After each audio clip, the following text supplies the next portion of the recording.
Fortnite Season 4 just dropped, so I'm going to rank every single item from the ones you would only pick up in the early game all the way up to the most broken items. Let's start things off with the shotguns, and there are two in the meta. There's the pump shotgun, the OG pump shotgun, and then the new 8-bit shotgun, which is basically like a tactical shotgun. Now this is a pretty simple shotgun meta altogether, but both shotguns are pretty good, and I actually think they're both pretty viable. The pump shotgun hits max damage. I'll be honest, this gun hits absolute bangs, but one of the main downsides of it is that it has a 465 millisecond pullout time. Now, if you're used to playing with any of the striker pump, which was in the previous season, or the best shotgun of all time, the iron pump, the pullout time of this was relatively fast. However, the pump shotgun has a pretty slow, actually one of the slowest pullout times of any shotgun. This means that if you're on a wall and you edit it, you actually have quite a long time before you pull out the shotgun. So the other player, if they're just sitting with their pump out, actually has a little bit of an advantage there. Basically, it's a pump out Paul meta. If you just hold your shotgun out, you're more than likely going to be able to hit some damage. This is actually also true for the 8-bit shotgun as well, because it has a 440 millisecond pullout time.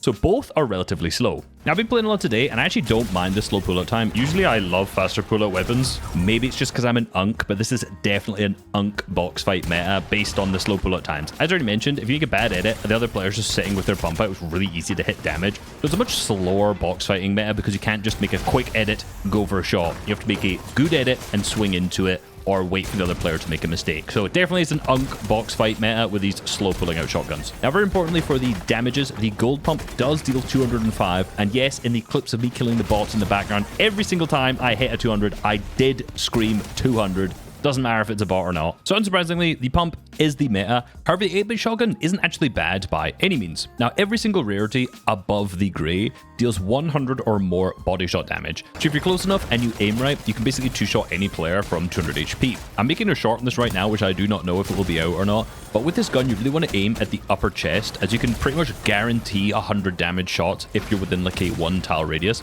If you try to aim for the head and try to aim for max damage, it's kind of easy to miss a lot of the pellets. So instead, aim for the upper chest, as it's pretty easy to just two-shot people this way. It's not insanely broken by any means, and the pump is definitely better, so this is just going into balanced. So next up, I'm going to put all of the automatic weapons into one category, as usually you're going to pick one of these over the other, and there's 4 that fit in here.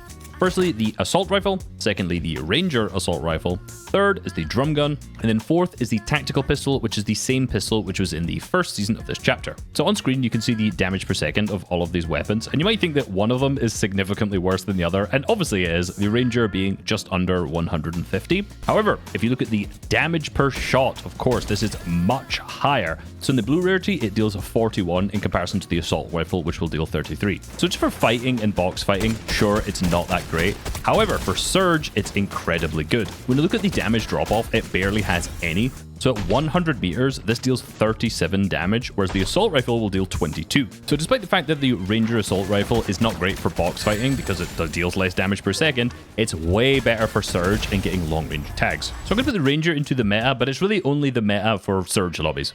Now, the main benefit of the drum gun is the fact that it has the fastest fire rate. So its fire rate is 9, which is much higher than any other weapon here. So because of this, you're going to get the most bleed-through damage when you're spraying at walls with this gun. So in endgame, the drum gun is pretty decent. It also has the largest magazine size of 34, so you can also just spam this for the longest of any of these spray guns. Of course, the main downside of it is the fact that it has a larger spread than every other gun, so it's much more difficult to hit shots at range, and generally in mid to long ranges, it's not really good. So you'd mainly use the drum gun like an SMG. Don't be fooled by some of the clips in the background, by the way. There was a modifier going on in the game which increased the fire rate, so I was beaming with it a little bit more crazily than it actually is. So this gun is really strong, but I'm not going to put it into the meta just because I think some of the other weapons are better. However, it's still very viable, so it's going into balanced. Of course, the main selling point of the pistol is the fact that it has a 2x headshot multiplier and it uses small ammo instead of medium ammo. I mean, I've already done a full video this year called The Pistol Problem, subtitle like that, which I've already forgotten, and they've just been the meta for the entire chapter. Now, this tactical pistol isn't as good as the ranger pistol from the previous season, but it was still the meta in the first season, and it's still the meta now, unsurprisingly. And finally, there's just the assault rifle. This weapon is incredibly good. This is not the base assault rifle it used to be in chapter 1. Despite the fact it has the same, name, and it also has the same model as the purple and gold variant, this gun is way more accurate. This is like the Morphite equivalent, and it is very, very good. In terms of damage per second and accuracy, this rivals the pistol. However, it has a larger clip size, so you can just spray it for much longer. This is just the best all-round weapon, and it's unsurprising that it's going into the meta. Now, speaking of broken pistols, we have Midas's Masterpiece, which is probably the most broken gun ever added to Fortnite. I don't know what is this chapter and adding insanely broken pistols. And this thing is in comp currently. From fishing holes, it is a 0.62% spawn rate. I don't know if that's intentional. I do not believe it to be intentional to add a gun which headshots 313 damage and body shots 125. I have a feeling this may not be intentionally. If this is intentional, I don't know what we're thinking here. I don't know what we're doing. Now, you can't reload this with extra ammo. It has 7 shots and that's it. That's 7 too many, in my opinion. Especially if you have a good player, they can just insta one kill someone. This is like the most broken mammoth pistol ever added to the game. Yeah, it's kind of obvious which tier this one's going into. Now, there's one more automatic weapon that I haven't mentioned yet, and that's actually the minigun, which is for some reason in the meta. If you've only played pubs, you have to hack a chest in order to get these as a bonus. But in competitive, these and the chug splashes are just found from normal chest spawns. Now, in terms of damage per second, this gun is significantly better than any other gun in the meta, in particular if you manage to get a gold version of this, which deals 252 damage per second. Just from a couple custom games I found so far, this was very easy to find, and it is by far one of the strongest weapons in competitive. Historically, it's always been one of the most broken weapons in competitive, but I'm not entirely sure why this has been added back into the meta. I look forward to being second height and just instantly dying to a team on height with this, so this is going straight into the broken AF tier. Alright, moving on to the mobility items, and there are 2 that are in comp and 1 that is not in comp. And the first one is the Sonic Power Sneakers. Now, I really like this item, however, it has one of the same issues as the Wings of Icarus from seasons past, and that is that whilst you're using this, the hitbox that you have is massive. So it's extremely easy for you to die. It also has the same problem as the boots from last season, where the visual audio for this is massive.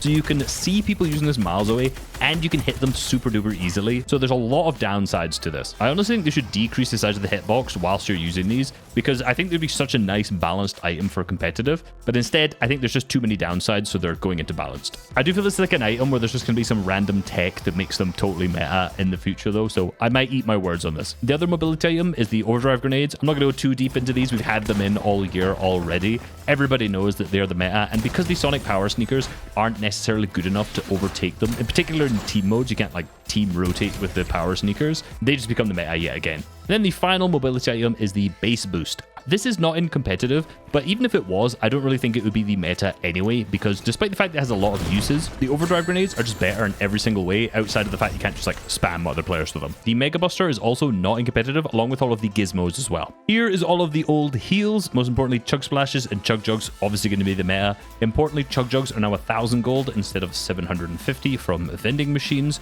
and there's the new heal, which is the Tetris Rift. Now, this is an interesting item because, number 1, it's absolutely gorgeous and the animation is sick, and number 2, because with most heals, you have to choose, do I hold the wall or do I try and heal? However, with this, you can kind of just throw it down and then just wait whilst you hold your walls. So it's much easier to get that like 100 HP heal off. The downside, of course, of this item, which to me takes it from the meta to balanced, is the fact that it can heal everyone else around you at the same time. So sure, if you've traded 100 damage with someone else and you're carrying it, you throw it down to heal yourself, but the other team can then also just steal the HP healed as well. So because it heals everyone, this is going to take it down from the meta just to balanced. Now, the final item is the Midas Flopper, and I think this is currently bugged because it has around a 3% spawn rate from fishing in non-fishing holes and 6% from fishing holes. Almost definitely not going to be correct. I know it's not correct. I asked Epic Games. However, these are still pretty easy to find from the gold fishing spots, which are back this season. Turns out every single item in your inventory to gold, obviously this is going to be the meta. Plenty more Season 4 content to come. Like and subscribe to keep up to date with it, and because I'm close to 1 million. Peace!